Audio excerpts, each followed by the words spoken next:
तर नमस्कार मित्रांनो, मी निनाद आणि आज मी तुमच्या ना काही मराठी शाळेतल्या आठवणी आहेत लहानपणीच्या, ते ताज्या करण्याचा प्रयत्न करणार आहे. आणि जी तिसरी गोष्ट आहे ना, प्रत्येकाने केली असेल मराठी शाळेत जो आहे, आरती नाही केली तो भाई तो मराठी शाळेत नव्हता, मी आज समजेन.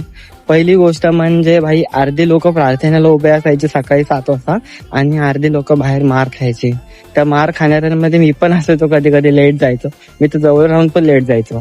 तर दुसरी गोष्ट म्हणजे अशी की शाळेत कुठली गॅदरिंग असेल किंवा इकडे तिकडे बेंच कमी असतील, ते एखादे शिक्षक यायचे आणि बोलायचे चला पोरं पाहिजेत बेंच उचलायला.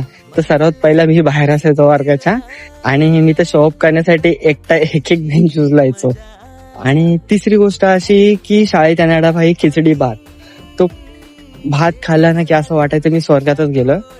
तर तो भात एवढा अप्रतिम असायचा ना की असं वाटायचं भाई मी स्वर्गातच आहे.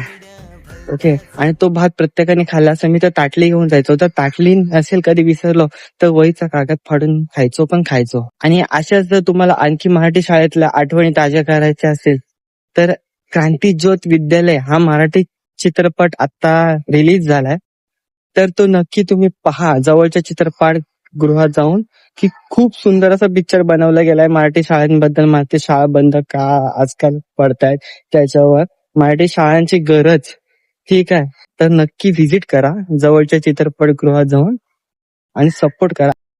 आणि मला कमेंट करून सांगा तुमच्या अशा काही आठवणी असतील मराठी शाळेतल्या,